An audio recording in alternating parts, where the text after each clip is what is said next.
Peace in from the black holes of Dakota Territory, United States of Amateur Radio. Stan Gibilisco here, proprietor and operator of amateur radio station W1GV, Whiskey 1, Good Vibrations. I figured I'd do a selfie, otherwise known as a face, otherwise known as a fece. Is that a word? It's the singular of feces, okay? I figured I'd do one of those type of videos instead of a diagram video to describe briefly the way that I obtained frequency shift keying in the true sense, that is, shifting the radio frequency carrier frequency by means of basically reactance modulation as they would do with FM, except only two frequencies instead of a whole spectrum of voice audio frequencies. This was done way back in the 1970s in a Drake T4X transmitter. I am an old timer, just for a long time now I'm an old timer. As a matter of fact, 2015, next year, I will have been an amateur radio operator for 30 years.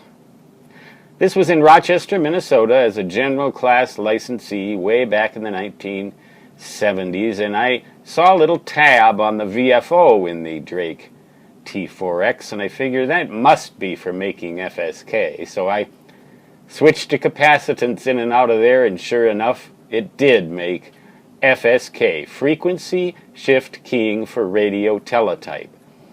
So I didn't do it by putting audio tones into the SSB microphone input, as I could have done. And I certainly didn't do it the way they do it on VHF, which is to do it with, usually with FM, narrowband FM, on 2 meters. I did it the old-fashioned original way by reactance modulating the VFO. And by adjusting the capacitor value appropriately, I was able to obtain the right kind of shift. And the way that I knew I had the right shift was to compare the way that my tones sounded with the way that the tones sounded from signals off the air that were using 170 hertz shift. My musical ability, neglected and atrophied in every other way, proved useful in that one respect. You can still do that.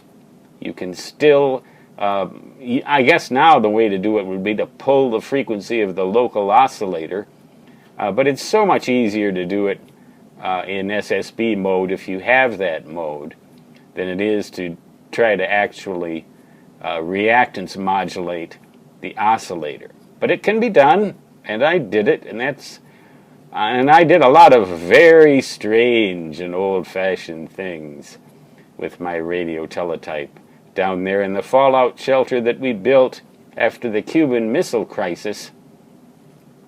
Just about everybody had one, and now we used it as a tornado shelter. If the house collapsed, it couldn't possibly break that shelter apart. How we'd get out of that shelter with debris all around us is another. We never thought of how we'd do that. Back there in Rochester, Minnesota, tornado warnings were pretty frequent. Up here in the black holes, not so much. But we do get large hail, we do get very heavy snows from time to time, and we do get droughts, as one is approaching right now in 2015. Mark my words, this is going to be one of the worst drought years and the greatest forest fire risks in decades. Here in the black holes of Dakota Territory, United States of Amateur Radio, I shall say 73. You know what that means if you're watching this video by this time. 73. Peace out. Until next time, so long.